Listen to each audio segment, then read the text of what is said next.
In a dimly lit room, the only sound was the faint hum of an old ceiling fan and the quiet buzz of a hidden camera recording every move. D4vd, the rising artist everyone knew for his haunting melodies and poetic lyrics, had no idea that the lens was fixed on him that night. What began as a casual off-the-record conversation quickly turned into something darker, something that would shake his entire career. He leaned back in his chair, glass half full beside him, the weight of the past pressing heavily on his chest. "I didn't mean for it to happen," he murmured a whisper, not meant for anyone but himself. But those words, caught perfectly on camera, would soon echo across millions of screens. Within days, the footage would surface online, igniting a firestorm of disbelief, betrayal, and endless speculation.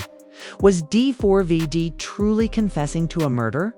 Or was this another twisted game of internet manipulation, a desperate attempt to destroy someone at the peak of fame?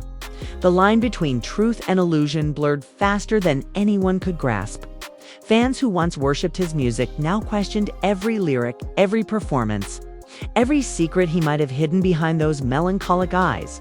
This is the story of how one moment, one hidden recording transformed D4vd's life from stardom to scandal, leaving the world asking a single haunting question: what really happened that night? The story of D4vd didn't begin with fame, cameras, or controversy. It began quietly in a small, dim apartment where dreams were stitched together with late nights, cheap microphones, and heartache. He was just a kid with a voice that carried pain beyond his years, someone who turned loneliness into art. His songs weren't polished pop hits. They were raw, emotional confessions that made listeners feel something real. Romantic homicide. Here with me, every track was like a diary entry, written not for the world, but for himself, before the fame. D4vd had little more than a cracked laptop and a hunger to be heard. He'd spend hours experimenting with sounds, whispering melodies into the void, praying that someone, somewhere, would understand. And someone did. Millions did. Within a year, he went from recording in his bedroom to performing on global stages. Fame came fast, too fast. And with fame came people, managers, producers, journalists, friends who weren't really friends, and strangers who knew his face better than he knew theirs. But for all the flashing lights and fan screams, there was always a shadow that followed him. Something in his eyes, a heaviness, an unease that didn't belong to a young artist living his dream. Some said it was the pressure. Others said it was trauma. But the truth, the one no one dared to speak, was that D4vd was hiding something far deeper than fame's fatigue. It started subtly. In interviews, when asked about his inspirations, he'd pause just a second too long. When fans asked about certain lyrics, the ones that spoke about guilt, loss, and blood on hands, he'd smile, but his eyes would drift away, as though he was remembering something he couldn't share. One line in particular began to haunt his fans. "I did it for love, and love was the crime." People thought it was poetry. But was it? Then came the night D4vd had agreed to meet with a close friend, or at least someone he thought was a friend, at a private studio in downtown Los Angeles. It was supposed to be a quiet night, a conversation between two people who had known each other before the fame. The studio was small and warm, walls covered in soundproof foam, with a faint smell of tobacco and spilled whiskey. D4vd wasn't there to record music. He was there to talk to, unburden himself. The camera that would change everything wasn't visible. It was cleverly hidden behind a speaker grill, its red light taped over. His friend had set it up hours earlier, pretending to fix the sound system. And when D4vd sat down, he had no idea his every word, every twitch, every breath would be recorded. For the first few minutes, the conversation was light. They talked about fame, about fake people, about how lonely success can feel. D4vd laughed, a soft, tired laugh, and said, "You know, everyone wants the dream, but no one tells you what it costs." Then the conversation shifted. The friend brought up an old name, someone from D4vd's past, a girl he'd loved once deeply. The kind of love that burns and scars at the same time. You ever think about her? The friend asked casually. D4vd froze. His jaw clenched. Every day, he said softly. The friend leaned in, pretending to listen, but really watching, waiting. She left you bad, huh? D4vd shook his head. No, it wasn't like that. He hesitated, then looked away. It was my fault. There was silence. The hum of the fan grew louder. You what? He sighed. You ever do something you can't undo? The friend smirked. Depends. How bad we talking? D4vd didn't answer. Instead, he rubbed his hands together, staring at the floor. She wouldn't stop. The screaming, the lies. I just wanted it to end. The friend's smile faded. Wait, what are you saying? D4vd looked up, eyes red, voice trembling. I didn't mean to. It wasn't supposed to happen. Those were the words. The words that would later echo through every headline, every tweet, every fan theory. I didn't mean to. It wasn't supposed to happen. To him, it was a confession to a friend. To the world, 'twas evidence of murder. He thought he was safe that night, that the walls would keep his words trapped forever. But walls have ears and cameras don't forget. When his friend left that night, they took more than a memory. They took a weapon, a recording that could destroy everything. For days, nothing happened. D4vd went back to the studio, posted on social media, performed shows. But behind the scenes, that friend was negotiating, not with D4vd, but with people far more dangerous. Someone saw profit in his pain. Someone saw a scandal waiting to explode. It started as a rumor, a random Reddit post claiming there was secret footage of D4v admitting something horrific. Most dismissed it as a troll's fantasy. But then, one night, a short clip appeared on a dark corner of the internet. The video was grainy, the audio slightly distorted, but D4vd's voice was unmistakable. The internet caught fire within hours. Fans, journalists, and conspiracy theorists swarmed every corner of the web. Some were heartbroken, others outraged, but all were obsessed. Did D4vd just confess to murder? Is this real, or are you generated? Who's the girl he's talking about? The world wanted answers, but D4vd stayed silent. In silence, guilt grows louder. He didn't post for days, then weeks. His concerts were postponed. His team claimed he was recovering from exhaustion. But those close to him knew it wasn't exhaustion. It was fear. Fear that the world would believe what they'd heard. Fear that the truth or something like it would surface. The more he tried to disappear, the bigger the story became. Journalists camped outside his home. Tabloids dug up old photos, old friends, old lovers. Every lyric he'd ever written was dissected. Every interview reanalyzed. The artist once known for his mystery was now trapped by it. He had always written songs about love and death, but now the two had become one, and yet one question still lingered in the minds of everyone watching. Was it real? Or was D4vd framed in a game far bigger than him? The answer, as we'll uncover next, lies not in the video, but in what happened after it leaked.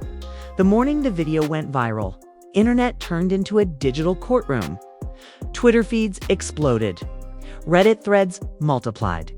YouTube commentators rushed to upload reaction videos with titles like D4vd caught red-handed and the shocking confession nobody saw coming was chaos. And D4vd was at the center of it all. His phone wouldn't stop buzzing. Missed calls from his manager, his label, even his mother. The headlines grew uglier by the hour. D4vd admits to murder on hidden camera. Was romantic homicide a true story? Leaked footage sparks police inquiry. Within 24 hours, the clip had been shared millions of times. Half the world believed it was fake. The other half believed D4vd was a killer who had cleverly disguised his guilt in art. And the worst part? The video looked real. Too real. D4vd sat alone in his Los Angeles apartment. Curtains drawn, eyes fixed on his TV where news anchors replayed the same 20-second clip again and again. The audio was grainy, the lighting dark, but the voice was undeniably his. "I didn't mean to. It wasn't supposed to happen." The same 7 words that had now rewritten his entire life. He called his manager. "Tell me this isn't real," the man said, his voice trembling. "Tell me this is a I. Tell me anything." "It's me," D4v whispered. "But it's not what it looks like." "What does that even mean?" A manager snapped. "You confessed to something? We're getting calls from every label executive in the country. The police are asking questions." The police are asking questions. "I didn't kill anyone," D4vd said, his voice breaking. "I was talking about a mistake, a fight, not." He stopped. How could he explain? Context didn't matter anymore. The internet had already decided his fate. Meanwhile, online detectives began piecing together their own theories. They dug into D4vd's past, tracing every woman he'd ever been linked to. One name appeared again and again: Lana Reyes, a rising model who had mysteriously disappeared 2 years earlier. Lana and D4v had dated briefly before his career exploded. Their relationship had been intense, public, and short-lived. Photos of them flooded social media during that time, laughing, holding hands, dancing backstage. But one night, she vanished. No note, no trace. The media reported it as a private disappearance. Police called it unresolved. Fans called it tragic. The internet called it murder. Hashtags like #Justice for Lana and #D4vd Confessed began trending. Old clips resurfaced of him performing songs that suddenly seemed to take on new meaning. "You left me bleeding," he sang in one. "She never screamed," in another. It all felt too perfect, too connected. The public didn't need proof. They had the narrative. His record label panicked. They released a statement claiming the clip was maliciously edited and taken out of context. But the damage was already done. Sponsors pulled out. Radio stations stopped playing his music. Even some fans who had once defended him began to question their loyalty. He became a ghost. Paparazzi stalked him outside his building, flashing cameras like vultures circling their prey. One night, cornered in an alley, a reporter shouted, "Did you kill Lana?" D4vd froze. His silence was all they needed to print another headline. D4vd refuses to deny murder allegation. But behind the headlines, something darker was happening. The video wasn't just leaked, it was sold. The friend who recorded him had vanished, disappearing with the original footage. When investigators traced the upload, it led to a foreign IP, a burner account, and a digital payment trail worth 6 figures. Someone had profited from D4vd's destruction. In a world driven by clicks, his downfall was entertainment. Every influencer, every gossip channel, every podcast wanted a piece of the scandal. People who had never listened to his music suddenly became experts on his psychology. He always gave off weird vibes. One commentator said, "You could tell something was off." Another added, "His songs were confessions all along. We just didn't notice." Inside his mind, the walls were closing in. D4vd stopped sleeping. He started writing again, not songs, but long letters to no one, filled with guilt, confusion, and anger. "They think they know me," one note read, "but they don't know what really happened. They don't know her." Days turned into weeks, and the story refused to die. The police finally opened an inquiry, not because of new evidence, but because of public pressure. D4vd's lawyer advised him to stay quiet, to avoid social media, to let the storm pass. But silence felt like surrender. Then one night, unable to take it anymore, he went live on Instagram. Millions joined within seconds. His face appeared pale, eyes hollow, the glow of the screen outlining a man broken by his own fame. "You all think you know me," he said quietly. "You've turned my words into weapons. That video, it's real. I said those words, but not the way you think." The comments section exploded. Hearts, angry emojis, accusations, all flooding at once. "I didn't kill anyone," he continued. "What I said that night, it was about me, about what fame did to me, about how I killed the person I used to be." Some believed him. Others called it manipulation. Nice metaphor, murderer. One comment read, "Too late for poetry." The live ended abruptly. Minutes later, his account disappeared. Behind the scenes, his team was falling apart. His lawyer threatened to quit. The label froze his projects. Even his closest collaborators stopped answering his calls. He was radioactive. Anyone near him risked being burned by the fallout. And yet, through the chaos, one journalist refused to let the story rest. Evelyn Clark, a seasoned investigative reporter, had covered celebrity scandals before, but something about this case felt different. The timelines didn't add up. Lana's disappearance had too many inconsistencies, too many unanswered questions. She began digging, tracing the footage, interviewing D4vd's old friends, and eventually uncovering something shocking. The voice in the viral clip had been altered. Not entirely, but enough to twist its meaning. The pauses, the background hum, even parts of his dialogue, all manipulated. Evelyn's article, The Frame Job, Inside the Scandal That Destroyed D4vd, was ready to publish. But before she could hit post, her computer was hacked. Files erased. Notes gone. Someone didn't want the truth getting out. Meanwhile, D4vd was nowhere to be found. He'd vanished completely. No phone, no sightings, no activity. Some said he fled the country.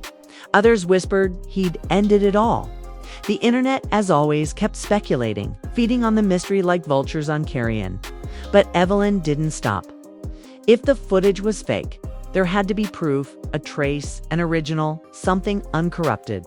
And when she finally found it, hidden deep within a cloud archive under an anonymous name, the truth was worse than anyone imagined.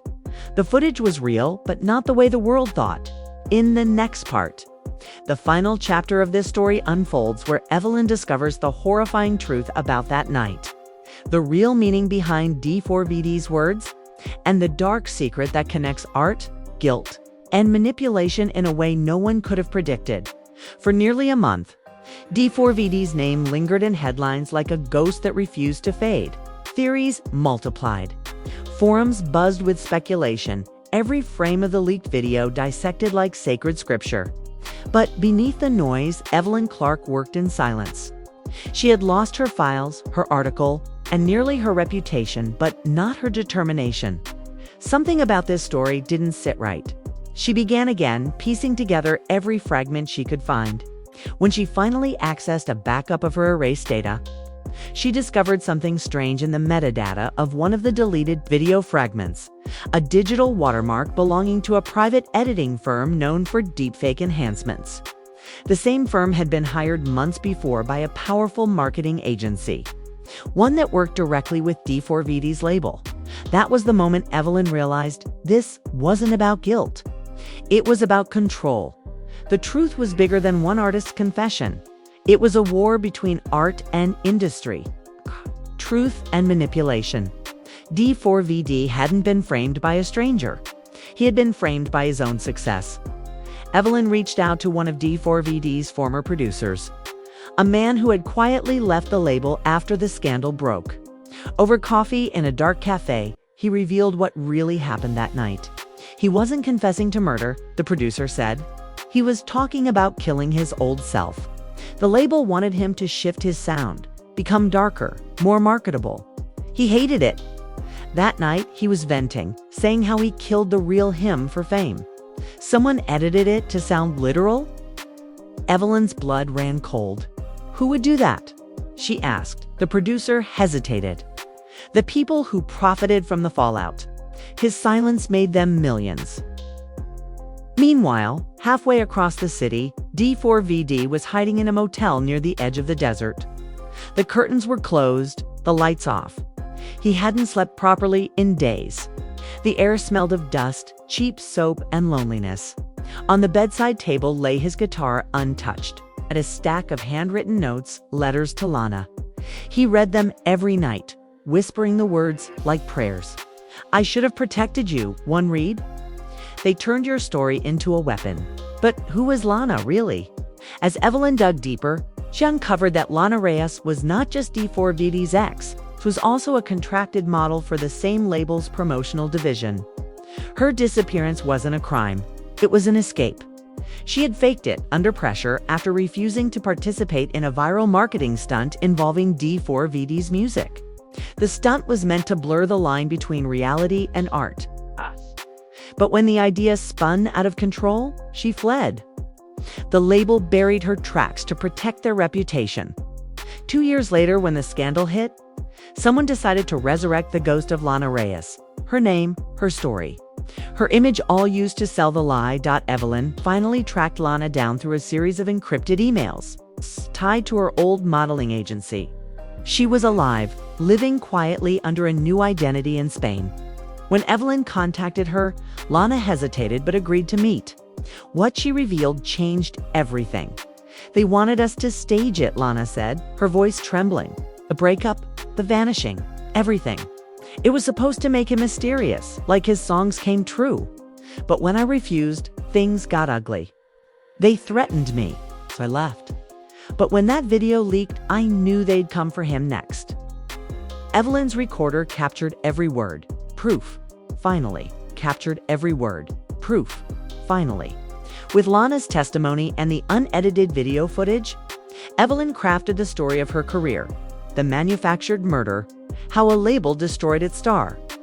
It was a masterpiece of investigation, a story of deceit, manipulation, and how a man's confession of artistic death became twisted into a real-life accusation.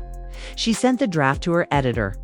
Hours later, before the article could be published, her editor called. "Evelyn," he whispered, "they're threatening legal action." The label. "They said if we run it, they'll bury us." But Evelyn had expected that. She'd already uploaded the story to an independent journalist collective. Within minutes, it went live. The world stopped. Social media erupted again, but this time in D4vd's defense. Hashtag Justice for D4vd replaced hashtag Justice for Lana. People shared clips of Evelyn's interview, screenshots of the raw footage, and every shred of evidence proving how the narrative had been forged. Fans who had once turned their backs now demanded apologies. News anchors who had vilified him rushed to reframe the story. And then, out of nowhere, D4vd reappeared. He released a single video on his YouTube channel, titled simply, "I Forgive You." No intro, no theatrics. Just him sitting on the edge of a motel bed, guitar in hand. His face looked older, tired, but his eyes burned with quiet strength. "You believed what they wanted you to believe," he said softly. "You made me a villain so they could sell the story. But I'm still here. I never killed anyone except the version of me that fame built." Then he began to play. The song was raw and aching, his voice trembling through every note. It wasn't about vengeance or redemption, it was about truth. The chorus cut through the noise like a blade. "They filmed my pain, they sold my soul. They turned my heart into their gold. But I forgive you, world. I do. 'Cause I once believed the lies too." Within hours, the video reached tens of millions of views. His fans, old and new, filled the comments with apologies, love, and disbelief. Evelyn's story spread globally, and soon, even law enforcement opened an inquiry not against D4v, but against those who orchestrated the scandal. The label executives resigned. The friend who leaked the footage fled the country. And Lana, now free from the past, released a statement confirming every word of Evelyn's investigation. Months later, D4vd returned to the stage for the first time since the chaos. The concert wasn't grand or flashy, just a small venue, dimly lit, with hundreds of fans swaying quietly in the dark. When he walked on stage, the crowd went silent. He smiled, not the celebrity smile, but the real one, the kind he hadn't worn in years. "This song," he said, strumming his guitar, "isn't about death anymore. It's about rebirth." As the first chord rang out, the audience erupted in cheers, not because of fame, but because of survival. The scandal that nearly ended him had become his resurrection. Evelyn watched from the crowd, notebook in hand, tears glistening in her eyes. The truth had finally won. And for D4v, It wasn't just a comeback, it was closure. The camera that once destroyed him was now the same device broadcasting his redemption live to the world. This time, he knew he was being filmed and he wanted the world to see every second of it. The story of D4vd isn't just about one artist's fall and rise. It's about every voice that's ever been silenced, every truth twisted for profit, and every soul that's ever been framed by fame. In a world where headlines sell faster than humanity, it's easy to believe what's viral instead of what's real. But truth, no matter how deeply buried, always finds its way back to the surface. D4vd's journey is a warning and a reminder. A warning about how quickly we turn creators into commodities. And a reminder that behind every scandal is a human being, flawed, frightened, and fighting to be heard. His redemption didn't come from silence. It came from courage. The courage to speak, to forgive, and to reclaim his voice from those who tried to steal it. So here's your call to action. Think before you share. Question before you judge. When you see a story go viral, remember there's always more beneath the surface. Don't be a spectator in someone else's destruction. Be a seeker of truth. If this story moved you, share it, not as gossip, but as a message. Support the artists who create from pain, not manipulation. Use your voice to demand honesty in media, empathy in art, and integrity in storytelling. Because sometimes the loudest confession isn't from the guilty, it's from the broken. And the only way to heal a broken story is to listen to the truth behind it.